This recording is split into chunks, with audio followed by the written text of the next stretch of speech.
નમસ્કાર દોસ્તો. ઘણી બધી વખત આપણને એવું થાય કે રોજ બરોજ જે કંઈ ઘટનાઓ બધી બને છે એ ઘટનાઓથી આપણે આપણા બાળકોને, બાળકીઓને, દીકરા દીકરીઓને કેવી રીતે બચાવશું, કોનાથી બચાવશું, ક્યાંથી બચાવશું. જે રીતે રોજ બરોજ આવી ઘટનાઓ સામે આવે છે અને એના ઉપર કડકમાં કડક કાર્યવાહી નથી થતી, એટલે આ નરાધમોને બહુ આસાન થઈ ગયું છે આ બધા ગુનાઓ કરવા. ત્યારે આજે સુરતના માંડવી જિલ્લાના એક આશ્રમ શાળાની અંદર એક આચાર્ય છેલ્લા ઘણા બધા સમયથી એક કૃત્ય કરી રહ્યો હતો. આજે એમની પોલ ખુલ્લી પડી ગઈ છે. ધોરણ 7મું અને 8મું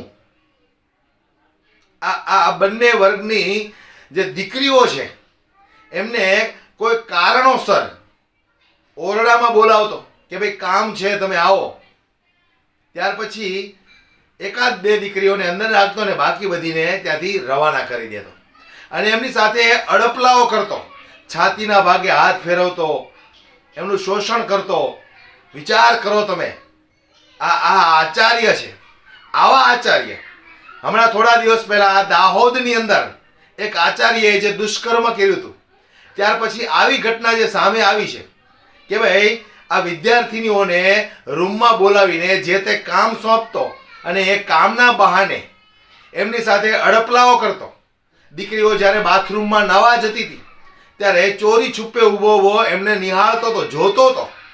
હવે વિચાર કરો તમે, આવા આચાર્યો હોય ત્યાં બાળકોને કેમ આપણે ભણવા મોકલી શકીએ? અને આવા લોકોને એવી કોઈ કડકમાં કડક સજા નથી થતી કે જેને જોઈને બીજા આવા હવસખોરો 100 વખત વિચાર કરે. નવાઈની વાત એ છે એને કડકમાં કડક એવી સજા થતી જ નથી. એનું કારણ શું છે?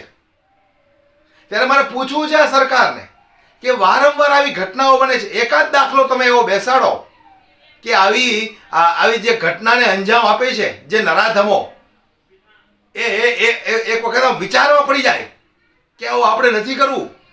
આની સજા તો કેટલી કડક છે, પણ આ કઈ વિચારતા નથી હરામખોરો.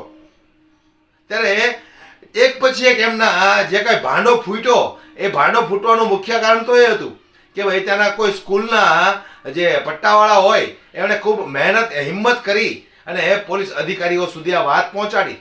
ત્યાર પછી એમની તપાસ કરવામાં આવી. તપાસ કર્યા પછી જાણવા મળ્યું કે દીકરીઓ સાથે છેલ્લા કેટલા સમયથી આવી રીતે આ અડપલા કરતો હતો. આ ઘટના બન્યા પછી આશ્રમની અંદર જે લોકો બીજા ભણે છે એમના વાલીઓએ પોતાના દીકરા દીકરીઓ જે કોઈ હોય એમને પરત બોલાવવાની માંગ કરી છે. એટલે વિચાર કરવા જેવી વસ્તુ છે. ક્યાં તમે તમારા બાળકોને બચાવશો? અને મેં કીધું એમ, જ્યાં સુધી આવા લોકોને કડકમાં કડક સજા નહીં થાય, એક દાખલો બેસાડવામાં નહીં આવે, ત્યાં સુધી આ નરાધમો આ કૃત્ય કરતા જ રહેવાના છે. પણ આને બચાવે છે કોણ? આ બળાત્કારીઓને બચાવે છે કોણ? મુખ્ય સવાલ એ છે. એટલે વિચાર કરવા જેવી વસ્તુ છે. હમણાં આપણે જોઈએ તો કેટલી બળાત્કારની ઘટનાઓ સામે આવી. 10 દિવસની અંદર 5 થી 6 જગ્યાએ બળાત્કારની ઘટનાઓ સામે આવી. ખાસ કરીને નવરાત્રી જેવો તહેવાર ચાલે છે, આ તહેવારની અંદર બળાત્કારના રોજ બરોજ કિસ્સા બને છે. આજે મેં સોશિયલ મીડિયાની અંદર પૂછ્યું હતું લોકોને કે હવે 25-30 વર્ષ પહેલા જે નવરાત્રીઓ થતી હતી એ નવરાત્રીમાં લોકો જતા જ ગરબા રમતા, અને એ સમયે તો સમય પણ વધારે હતો, 2-3 વાગે નવરાત્રીઓ પૂરી થતી. છતાં એ નવરાત્રી દરમિયાન આટલા બધા બળાત્કારો થાય એવું અમે ક્યારેય સાંભળ્યું નથી. આ છેલ્લા 10 વર્ષથી નવરાત્રીની અંદર બળાત્કારની ઘટનાઓ રોજ બરોજ વધતી જાય છે. એનું કારણ શું છે? એટલે વિચાર કરવા જેવી વસ્તુ છે. અને બીજું એક ખાસ કે ભાઈ 25 વર્ષ પહેલા અમે જ્યારે નવરાત્રીમાં જતા, અમે ખૂબ રીમા નવરાત્રી, ત્યારે જે કઈ નવરાત્રીની અંદર આ કલાકારો જે તે ગીત ગાતા, કોઈ ક્યારે એમનો વિરોધ કરતા જ નહીં.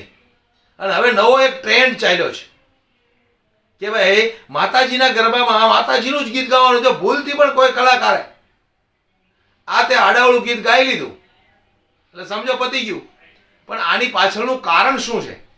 શું અચાનક આ લોકોને હિન્દુત્વ જગાડવાનો આટલો બધો ચસ્કો લાગી ગયો? પણ આપણે હિન્દુત્વ જગાડવું છે, પણ જે રીતે રોજબરોજ ઘટનાઓ બને છે પહેલા આપણે એને રોકવી છે. એટલે જે રીતે આ શાળાના આચાર્યની ધરપકડ કરવામાં આવી છે, હવે જોઈએ આવનારા દિવસોમાં આ આચાર્ય સાથે શું થાય છે. પરંતુ અત્યારે આશ્રમની અંદર જે કોઈ દીકરીઓ ભણે છે એમના વાલીઓએ ત્યાંથી દીકરીઓને પરત બોલાવવાની માંગ કરી છે. વિચાર કરો તમે, એક આચાર્ય જેને આપણે ગુરુ માનીએ છીએ, એ ગુરુ આવા ગોરખ ધંધા કરે તો લોકો કઈ રીતે વિશ્વાસ કરશે આ શિક્ષકો ઉપર, આચાર્ય ઉપર? એટલે હું તો એવું કહું છું કે આને કડકમાં કડક સજા થવી જોઈએ અને એક દાખલો બેસાડવો જોઈએ.